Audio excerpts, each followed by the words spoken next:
திமுக பயந்துருச்சுன்னு சொல்லி விஜய் சொல்லியிருக்காரு. அவருக்கு அனுமதி மறுக்கப்பட்டது. விஜய்க்கெல்லாம் பயப்படுறது இல்ல திமுக. அடானப்பட்ட அம்மையார் இந்திரா காந்தியும் நேருவையும் சந்தித்த கட்சி திமுக.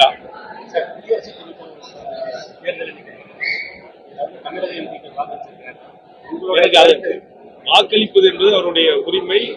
அது கான்பிடன்ட். அது யாருக்கு வாக்களித்தார்கள் என்று தெரியாது.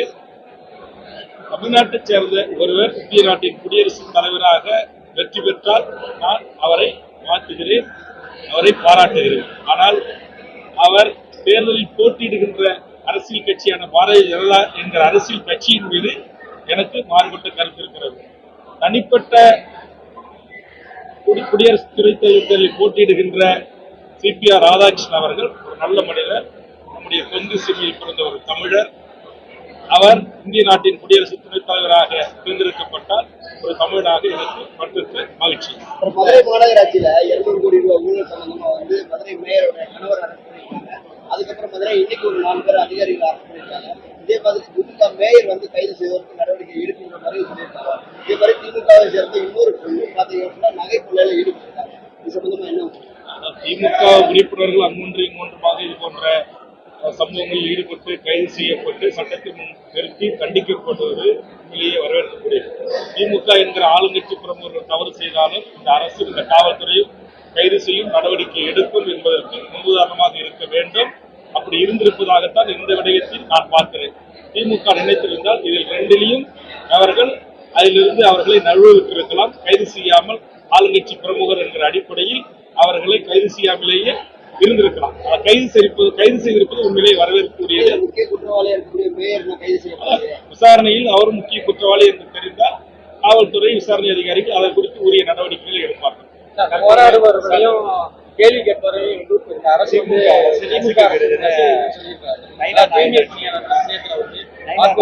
பாரதிய ஜனதா விநாயகர் ஊர்வலங்களை பள்ளிவாசல்கள் முன்பும் மசூதிகள் முன்பும் செல்வது, அங்கு அனுமதி தரமாட்டோம் என்று சொல்வது, RSS பேரணியை நடத்துவது, கழி கத்திகளோடு பயிற்சியளிப்பது போன்ற நிகழ்வுகளுக்கு தமிழ்நாட்டில் காவல்துறை அனுமதி தர மறுப்பது ஏற்புடையதான்.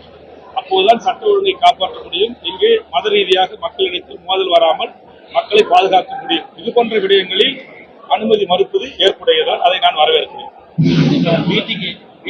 இரண்டாவது மாநாடு திமுகவுக்கு வீட்டுக்கு அந்த எலெக்ஷன்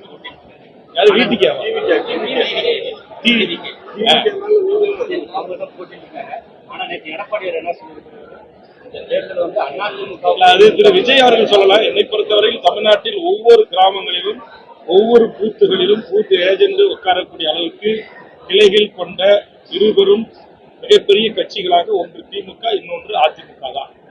விஜய் அவர்கள் தேர்தலுக்கு வருகிறார், தேர்தலை சந்திக்க போகிறார். இந்த தேர்தலில் அவருக்கு மக்கள் எவ்வாறு வாய்ப்பு அளிக்கிறார்கள், எத்தனை லட்சம் வாக்குகளை அவர்கள் பெறுகிறார் என்பதை குறித்துதான் ஒரு நிரூபிக்கப்பட்ட பிறகுதான் அதை குறித்து நாம் கருத்து சொல்ல முடியும். இப்போது அவர் நிரூபிக்கப்படாத தமிழ்நாட்டு அரசியல் களத்திற்கு புதிதாக வந்த ஒரு அரசியல் கட்சி தலைவர். யாரு? விஜய். அவர் என்ன கட்சி தொடங்கன்னு அறிவிச்சாரோ அன்றிலிருந்து சொல்லிட்டு தான் இருக்காரு. எந்த கட்சி இது வரைக்கும் போய் சேர்ந்த மாதிரி எனக்கு தெரியல.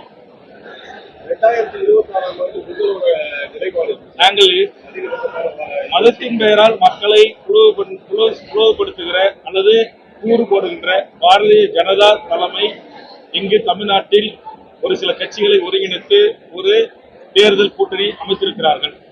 இன்னொன்று திமுக தலைமையில் மதச்சார்பற்ற சக்திகள் ஒன்று கூடி இடதுசாரிகள், எங்களை போன்றவர்கள், திருமாவளவன் போன்றவர்கள், கம்யூனிஸ்டுகள், நாங்கள் ஒரு அணியாக இருக்கிறோம். இந்த அணி ஏற்கனவே 4 தேர்தல்களில் மகத்தான வெற்றி பெற்றிருக்கிறது.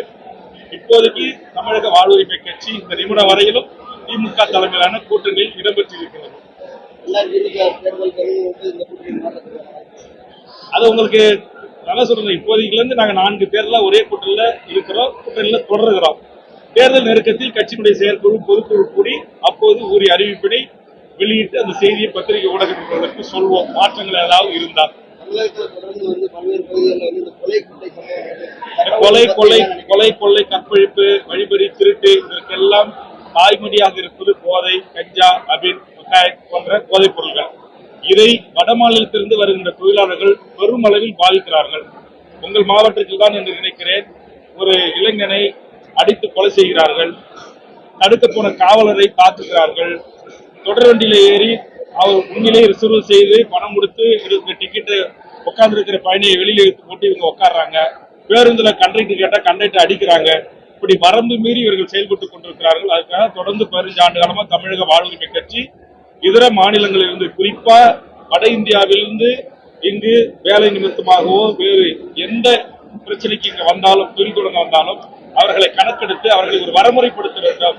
காவல்துறை மாவட்ட நிர்வாகத்தின் கண்காணிப்பில் அவர்கள் இருக்க வேண்டும் என்பதை தமிழக வாழ்வுரிமை கட்சி வலியுறுத்துகிறது. அதுபோன்று வந்து குடியேறுகின்றவர்களுக்கு வாக்குரிமை அளிக்கக்கூடாது. நீண்ட நெடிய காலமாக இங்கு வாழ்கின்ற வட இந்தியர்களுக்கு வாக்கு தரக்கூடாது என்று நாங்கள் சொல்லவில்லை. திட்டமிட்டு சமீப காலமாக வட இந்தியர்கள் குடியேற்றம் செய்யப்படுகிறார்கள். இந்த குடியேற்றத்தை நாங்கள் எதிர்க்கிறோம். அவர்களுக்கு வாக்குரிமையும் தரக்கூடாது என்று சொல்லுகிறோம். இப்ப வடகிழக்கு மாநிலங்களில் இருப்பது போல ஸ்டேட் என்ட்ரி லைன் பர்மிட் முறை, ஒரு மாநிலத்துடைய உள்நுழைவு சீட்டு, அதை அனுமதி பெற்று காவல்துறையில் பதிவு செய்து, மாவட்ட ஆட்சித்தலைவர்கள் பதிவு செய்து, அவர்கள் எந்த நோக்கத்திற்கு வருகிறார்களோ அந்த நோக்கம் நிறைவேறிய பிறகு அவருடைய சொந்த மாநிலத்தில் செல்கின்ற வாய்ப்பை அரசு கண்காணித்து உருவாக்கி தர வேண்டும் என்று சொல்லுகிறோம். இல்ல, போதைப்பொருள் நடமாட்டம் இருக்கு. அதை காவல்துறை கடுமையாக நடவடிக்கை எடுத்து வருகிறது. குறிப்பாக பெரும்பான்மையான குற்றங்களில் இப்போது கைது செய்யப்படுகின்றவர்கள் கொலை, கொள்ளை, கற்பழிப்பு, கல்லூரி மாணவர்கள் கற்பழிப்பு, கடத்தல் என்ற நிகழ்வுகளிலே வட மாநிலவர்கள் பெரும்பான்மை கைது செய்யப்படுகிறார்கள். இப்போது கூட பல ஆயிரக்கணக்கான கிலோ கஞ்சாக்கள் கைது செய்யப்பட்டிருக்கிறது. யாருன்னு போய் அறிஞ்சு வட மாநிலத்துக்காரர்கள். ஆக இதை கட்டுப்படுத்தி மட்டுப்படுத்தினால்தான் தமிழகம் அமைதி பூங்காவாக திகழும். அதற்குரிய நடவடிக்கை தமிழ்நாடு காவல்துறை எடுக்க வேண்டும் என்று தமிழக வாழ்வுரிமை கட்சி கேட்டுக்கொள்கிறது. நான் சொல்லிட்டேன். அடுத்தது நன்றி.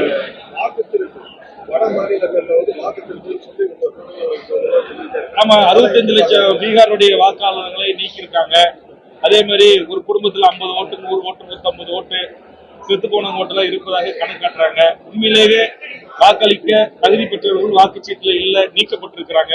குறிப்பா இஸ்லாமியர்கள், கிறிஸ்தவருடைய வாக்குகள்லாம் வட இந்தியாவில் மாற்றப்பட்டிருக்கிறது. ஆக வாக்கு திருட்டில் ஈடுபடக்கூடாது. தேர்தல் ஆணையம் இந்திய பாரதிய ஜனதா அரசின் கைப்பாவையாக செயல்படக்கூடாது என்று தமிழக வாழ்வுரிமை கட்சி சுட்டிக்காட்டுகிறது. ஆமா, இப்ப பீகார்ல நீக்கப்பட்ட 6.5 லட்சம் வட இந்திய வாக்காளர்கள் தமிழ்நாட்டில் சேர்க்கப்பட்டிருப்பதாக ஒரு அதிர்ச்சியான தகவல் வருகிறது. கண்டிப்பாக தேர்தல் ஆணையம் இந்த தேர்தலுக்கு முன்பு வாக்காளர் பட்டியலை வெளியிடுகின்ற போதுதான் இந்தியாவில் நீக்கப்பட்ட 70 லட்சம் பேரில் ஏற்கனவே இருந்தவர்கள், தற்போது புதிதாக சேர்க்கப்பட்டவர்கள், வட இந்தியர்கள் எத்தனை லட்சம் பேர் புதிய வாக்காளர்களாக சேர்க்கப்பட்டிருப்பார்கள் என்கிற உண்மை வெளிவரும். நன்றி.